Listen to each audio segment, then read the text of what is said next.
ఇప్పుడే country delight యాప్ని download చేసుకోండి. Download the country delight app now. ప్రస్తుతం మనతో పాటు ఉన్నారు బీజేపీ లీడర్ మాధవీలత గారు. ఒక్కసారి ఆమెతో మాట్లాడదాం. పెహల్గాం ఇష్యూపై ఎలా స్పందిస్తారో చూద్దాం.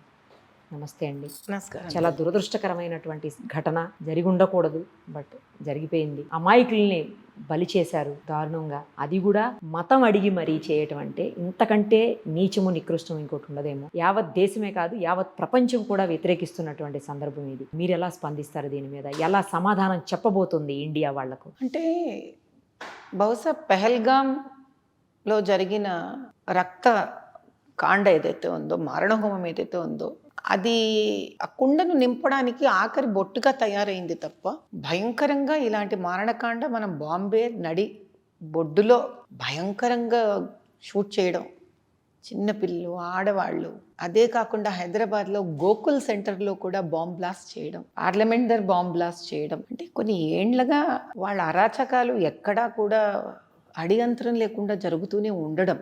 కానీ ఈసారి నేను నిజంగా చాలా గర్వకారణంగా ఫీల్ అవుతాను. ఏ విషయంగానంటే భాజపా లాంటి ఒక సర్కారు గవర్నమెంట్ ఉండడం సెంటర్లో, అటు అమిత్ షా గారు, నరేంద్ర మోదీ గారు దీన్ని చాలా ఒక ఆత్మాభిమానంగా, తన వాళ్లను కోల్పోయిన బాధగా పర్సనల్గా తీసుకోవడం వల్ల ఇక్కడితోనైనా దీనికి ఒక మూతోడు జవాబు అంటాం, మొహం పగలగొట్టే సమాధానం ఇచ్చే ఒక పరిస్థితిలో మనం అందరం ఉన్నాం. మీకు ఎందుకంటే మీకు ఓపెన్గా ఇంకో విషయం చెప్తాను. మీకు హైదరాబాద్లో గోకుల్ చట్బండార్ దగ్గర ఎప్పుడైతే బాంబ్ బ్లాస్ట్ జరిగిందో, ఆ దుండగులు ఎవరినైతే వీళ్ళు టెర్రరిస్ట్కి సంబంధించిన దుండగులు అని గుర్తించడం జరిగిందో నేషనల్ లెవెల్లో, ఆ దుండగులకి, టెర్రరిస్ట్లని గుర్తించబడిన వాళ్ళకి వీళ్ళు ఇంకా పూర్తిగా గుర్తించబడలేదు, వీళ్ళకి న్యాయం జరగాలి, వీళ్ళకి న్యాయవాది కావాలి అని భయంకరంగా దారుణంగా సపోర్ట్ చేసిన వ్యక్తి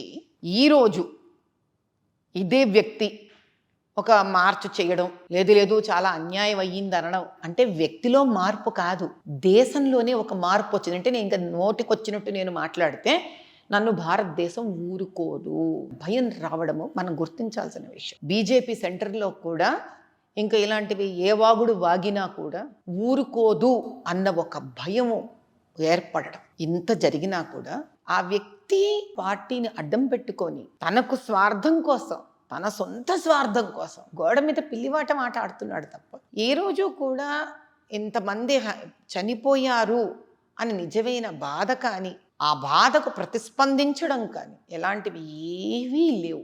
ఎందుకంటే మీరు ఇప్పుడు కూడా ఒక స్టేట్మెంట్ వచ్చింది, మన అమిత్ షా గారు ఇచ్చారు, ఘర్మే ఘుస్కర్ మారేంగే. ఆ స్టేట్మెంట్కి నీకు ఎందుకు ఎక్కడో ఏదో ఆవేదన వచ్చేసింది, నీకు ఘర్మే ఘుస్కర్ వహి బైఠ్ అంటాడా? అంటే ఏం చెప్పదలుచుకున్నాడు? అమిత్ షా గారి భాష ప్రకారం అక్కడ వెళ్ళి మేము నా ఇంట్లో దూరి నా వాళ్ళని చంపిన వాళ్ళని మేము ఊరుకోము, ఈసారి వాళ్ళ ఇంట్లో దూరి వాళ్ళని చంపుతామన్నది భావన అనుకుందాం, ఒక కామన్ మ్యాన్ లాంగ్వేజ్లో. దానికి నువ్వేమిస్తున్నావు సమాధానం? ఇక్కడి నుంచి నీ వాళ్ళు వెళితే అక్కడ ఉండిపోతారు అంటే ఏం చెప్తున్నావు? పాకిస్తాన్ అరెస్ట్ చేస్తుందనా, లేకపోతే అక్కడ వాళ్ళు మన వాళ్ళని చంపేస్తారనా, మన వాళ్ళు ఏం చేసి రాలేరనా?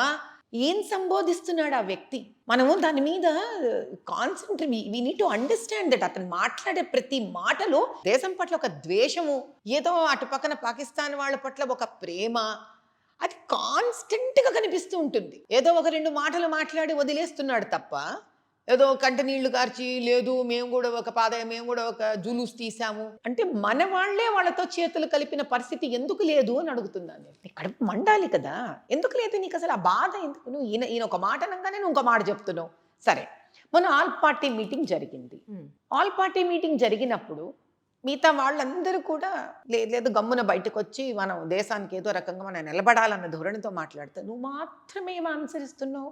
ఎలా నీళ్లు ఆపుతారు? నీళ్లు ఆపడానికి వీళ్ళు ఏం పెద్ద నీళ్లు ఆపే వసతులు చేసుకున్నారు? నీళ్లు ఆపడానికి ఇప్పుడు మనం సింధు మనం ఆపుదాం అనుకుని, ఇండస్ వాటర్ని ఆపుదాం అన్నట్టుగా అన్నారు పెద్దలు. లేదు మనం ఆపాలి, మనకి ఇంత అన్యాయం చేశారా అన్న అనాలి నువ్వు. అయ్యో పాపం మరి ఏంటి నెక్స్ట్ ఆలోచన ఏంటి వీళ్ళదనని అనాలి. ఎట్లా ఆపుకుంటారు? ఆపే వసతి ఉంటే కదా. అంటే డ్యాములు కట్టుకున్నారా? ఏమాపుతావు నువ్వు? ఏదో చెప్తున్నావు అంతే, ఏమాపుతావు నువ్వు లాగా అన్నాడు సమాధానం. యుద్ధం జరుగుతుంది ఖచ్చితంగా, జరగాల్సిందే. మోడీ గారు అదే జరగాల్సిందే. మీరు కూడా దానికే సపోర్ట్. ఎన్ని రోజులు ఇట్లా కూర్చొని ఉంటాము? నేను చావాలని రాసుంటే ఈరోజు రోడ్డు మీదకి వెళ్తే ఒక బండి వచ్చి కొడితే చస్తానమ్మా నేను. చెప్పలేమండి అదంతే. సరే, కోవిడ్ ఏ యుద్ధం అమ్మా?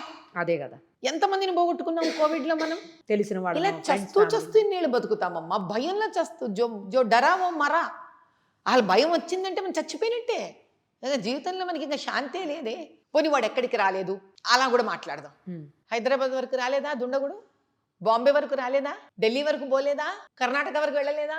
వాడు దొరికిన చోటలో వెళ్ళిపోతున్నాడు కదమ్మా టెర్రరిస్టు. మనం చేతగాని వాళ్ళము అని చెప్దామా? నా కొడకల్లారా, మేము ఎవడో నీకు చూపిస్తాము, నిలువున చీరేసి నీకే భయం కింద నుంచి వణుకు పుట్టేటట్టు చూపిస్తాం మేమెవరమో అని ఒక్కసారైనా చూపించాలి కదా. లేదు, చూపించము. మన పిల్లలు వాళ్ళ పిల్లలు ఎటువంటి భారతదేశంలో బతుకుతాలి? భారతదేశంలో బతకాలా? భారతదేశం వదిలి వెళ్ళిపోవాలా? పోనీ వదిలి వెళ్ళిపోతే అక్కడ ఏంటి, ఏముంది మనకి? లండన్ నిండా అరాచకాలే. అమెరికాలో కనిపిస్తే షూట్ చేసేస్తున్నాం. వాళ్ళ దేశం వాళ్ళే ఏడుస్తున్నారు ఇప్పుడు. ఏమని? ఎవరెవరినో వేరే దేశాలన్నింటినీ రానిచ్చాము, ఇప్పుడు మా దేశం వాడికి తిండి లేకుండా అయిపోయిందని. సో ఎంతో కాలం వాళ్ళు మనం ఉంచరు. ఇంత అద్భుతమైన పుణ్యభూమి భారతదేశం అనేది పెట్టుకొని, సనాతన హైందవ ధర్మాన్ని పెట్టుకొని, దేవుళ్ళని పెట్టుకొని, సంస్కారం పెట్టుకొని, విద్య పెట్టుకొని, తెలివితేటలు పెట్టుకొని, ఇంత సభ్య సమాజాన్ని పెట్టుకొని, ఇంత జనాభాని పెట్టుకొని, అన్యాయంగా మన మీదకి వచ్చి దౌర్జన్యం చేసిన వాడికి ఒక జవాబీ లేని పరిస్థితులు ఉన్నామా ఏమన్నా మనం? అది చూపించాలా? ఖచ్చితంగా. మనమేం వాడి దగ్గరికి వెళ్ళి అన్యాయం చేయలేదు కదా. ఇది మన మంచితనమా చేతగంతనమా? ఏదో ఒకటి క్లారిటీ ఉండాలి కదా మనకు కూడా. కాబట్టి ఆ జవాబు ఇవ్వవలసినదే, సమయం వచ్చింది. థ్యాంక్ యూ అండి, thank you so much. Suman టీవీలో మీ పర్సనల్ అండ్ బిజినెస్ ప్రమోషన్స్ కోసం కింది నెంబర్కి కాంటాక్ట్ చేయండి.